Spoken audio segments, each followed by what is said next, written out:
It was one of those hot and lazy afternoons in August. Yes, it was one of those dog days.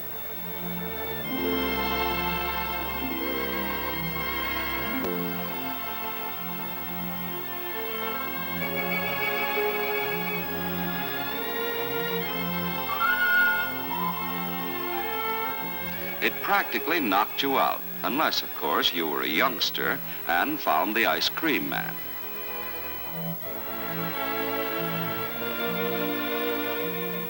Or if you had on your bathing suit when Mrs. Beardsley very obligingly turned on the sprinkler.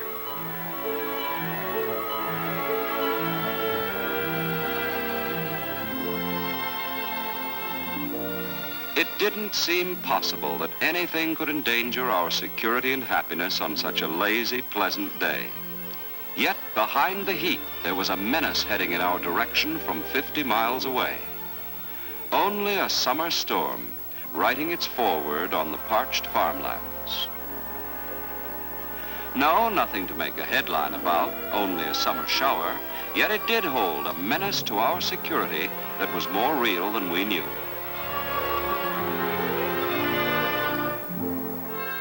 In the safety and comfort of our cities, we gave little heed to the danger that was still nearly 50 miles away.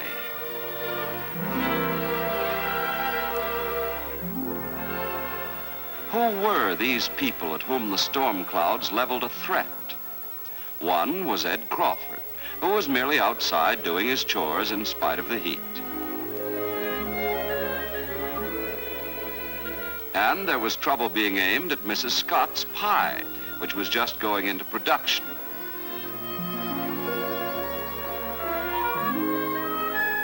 And, of course, for other production lines, those in our factories.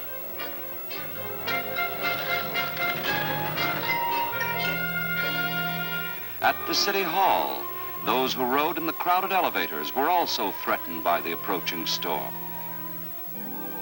A real menace was aiming at our traffic signals, which guided our children safely through the crowded streets.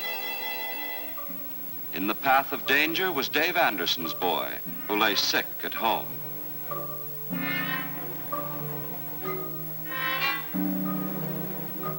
Destruction was heading for an entire run of precious penicillin.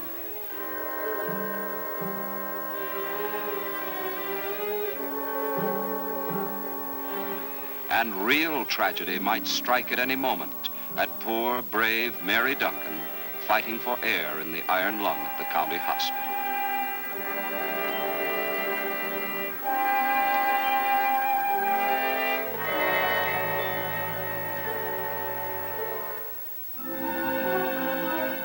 Just a summer shower, still miles away, and good as it happens for the farmer, good to cool the stifling air, good for parched things struggling to grow, good for almost everything. And then, how can these dark, speeding clouds be an enemy? What is the mystery of their hidden threat? Part of the secret lies at the two far-separated ends of the invisible power which flows to us through endless miles of wires. From dawn to dawn, our way of life is governed by that invisible power. It serves us at our meal times. It helps to lighten our duties at home and at the office and shop and factory. And it aids, of course, in bringing us comfort. This power is created by gigantic generators and sent to us to use at the other end of 1 or 10 or 100 miles of wire. Yes, the key to the threat being aimed at us by the summer storm lies hidden in the invisible power electricity upon which so much of our daily living depends. Ed Crawford needs the power, for example, to do his work. There must be power or the traffic signals would fail in their mission of safety. If the elevators are stopped, important appointments will not be kept, work at many offices delayed. Where the penicillin is being made, let the power that guides the air conditioning falter or fail, and the precious cultures will be completely destroyed. And it would mean a minor failure for Mrs. Scott's pie, too. A small enough matter, but no joke to her. Deprive industry of electricity for even a brief span of time, and costly delays will occur. This is industry, but this is humanity. The bellows of the iron lung, 30 minutes without power, and death would step in to claim a life. So a summer storm can declare war upon electricity. To explain the mystery further, we will have to go to the magnificent creation that is the American electric utility of today, where the power is created that puts a giant strength into our hands. But just seeing the familiar power substation with its network of transformers and insulators and the maze of wires that stretches from it doesn't make it very clear, does it? To fully understand it, we must go right to the heart of the famous discovery itself. Just some bits of metal and wires. The materials for these have been lying around on the planet since caveman days, but it took man's genius to tear the power from them. This is a simple magnet. Between its poles is a magnetic field. When a wire moves through this magnetic field, electricity is generated just as long as the wire is kept in motion. They showed you that in high school, didn't they? In assembling a generator, an iron cylinder is wound with many turns of copper wire, is placed between the poles of a powerful magnet. This cylinder, the rotor, is mounted on a shaft and bearing so that it can be revolved rapidly. And the tiny lamp gives out its light. And so you have a generator, and it's still as simple as that. But, as you see, it's useless without some means to keep the rotor turning. Waterfalls can provide this turning force, as we all know. The force that spins the rotors of the giant generators. But the electricity that most of us use is provided by another and more abundant source of nature's power. So here, coal or oil is used to provide steam, with plenty of force to keep these generators turning. But having made electricity, you now have to get it to where it can do its work. The power is sent to local substations in every neighborhood. And incidentally, those big shining insulators were made by skilled pottery or ceramic experts. From the substations, electricity is distributed to the stores and buildings and along our own street and into our own homes. Just as the water that flows from our faucets at home comes from far away outside the city, so also may our electric power. But there is one important difference. Unlike water, electricity cannot economically be stored in large amounts. It must be used the instant it is made. The generators must be kept turning at all times. Electricity must be immediately available to supply all the demands.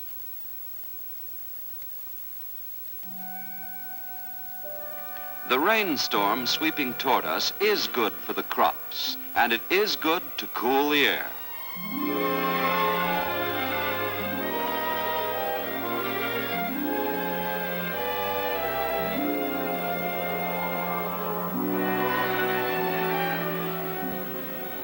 Yet, when those clouds get between us and the sun, suddenly tens of thousands of us in town will reach for the light switches to conquer the darkness.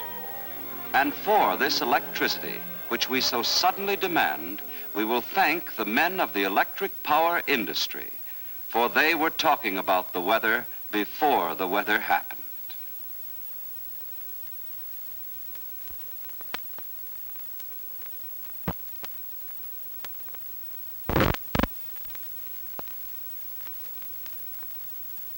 The power companies were actually building their defenses against this fast approaching storm months and even years ago. Each winter, they carefully measure the depth of the snow on the mountains, like this.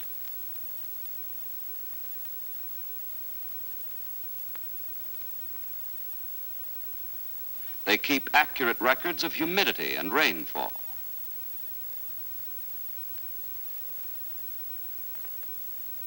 They look into the future with the long-range weather forecast. Will it be a dry season or a rainy one? They have to know. And although we didn't realize its approach, they were charting the path of our storm with the Weather Bureau 24 hours ago. And hour by hour, they've been watching it ever since. This is the old struggle, man's brain against nature, tearing out its secrets.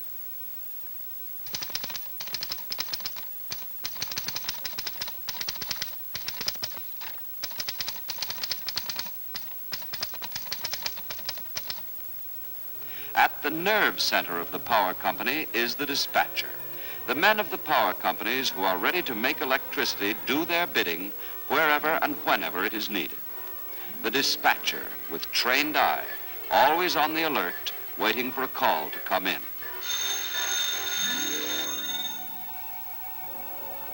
And this is it, the summer storm that began 50 miles away.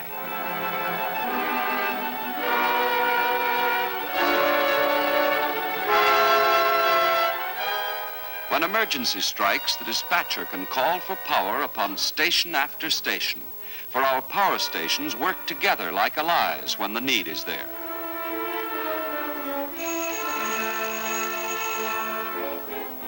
Drake at Harbor Steam Plant. Dispatcher Barton speaking. Station 25. Prepare for 30,000 kilowatts. I'll call back when we're ready. The load dispatcher's orders are carried out.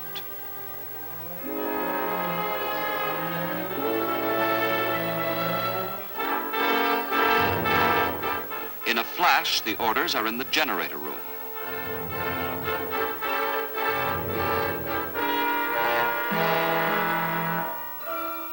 The dispatcher still calls in other stations to pour their strength into our dark and rain-swept city.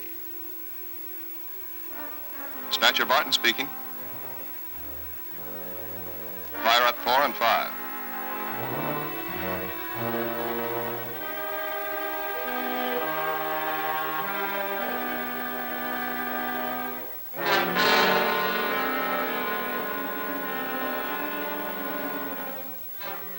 Steam for the turbines to generate more kilowatts. Power to keep the distant wheels of industry turning.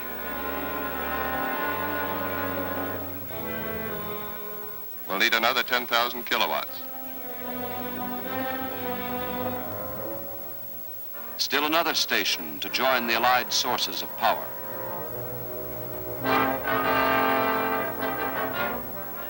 Yes, we owe much to these trained men of the power companies who with foresight and vigilance stand between us and the destructive forces of nature.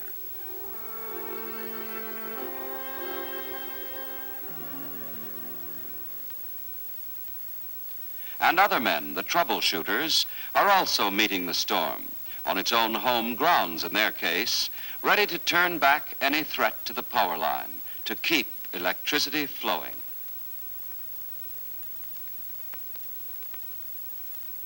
And this vigilance goes on day after day in clear weather and in storm. It is their job to see that the summer storm will really do no more than cool the stifling air and bring its helpful moisture to the land.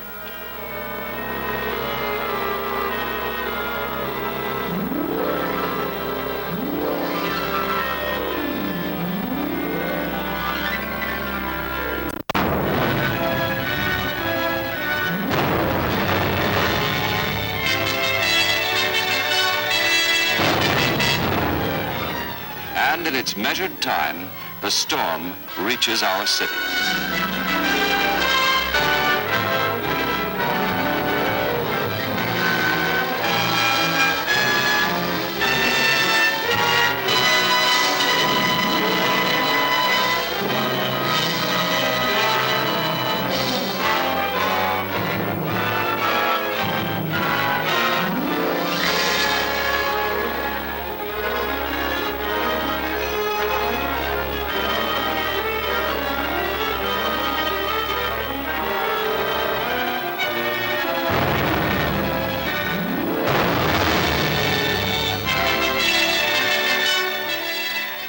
Everything that happens, be it a wedding or a funeral, a hot day or a rainstorm, is somebody's job.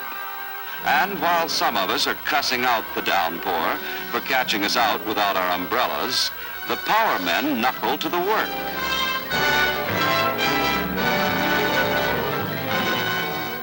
Now the whole life of a city is passing through their hands.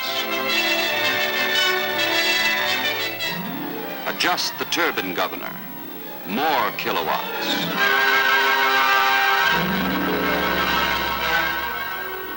Check the generator load. More kilowatts. To this unfailing service are dedicated the men of the power companies, standing by for action at their widely scattered posts of duty.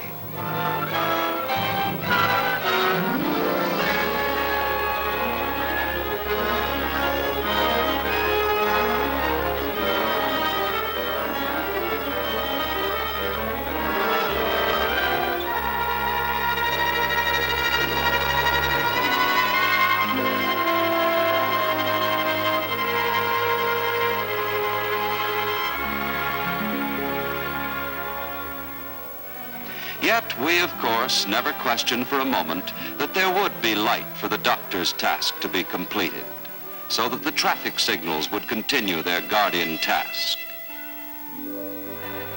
And we knew that Mrs. Scott's pie would appear on schedule, and that Farmer Ed Crawford could go right on with his chores.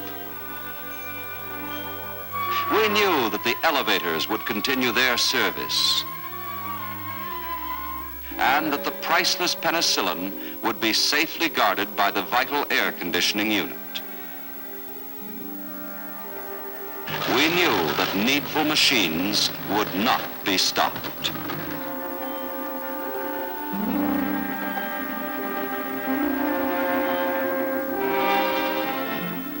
And we also had faith that the breath of life in a child would not be stilled, because we also knew that these men were standing guard.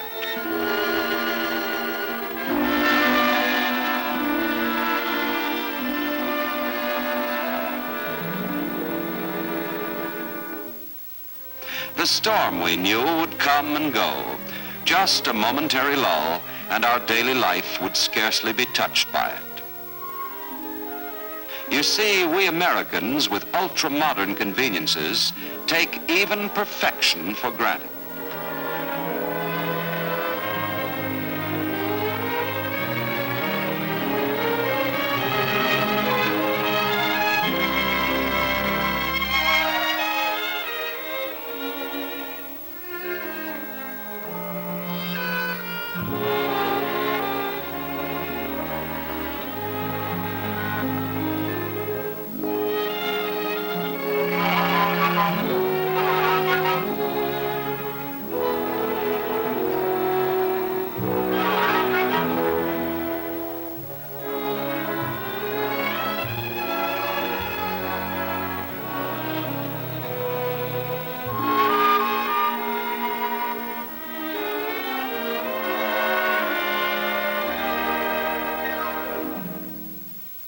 If you stop to think about it, under any condition, almost anywhere in this land of ours, electricity is at our fingertips.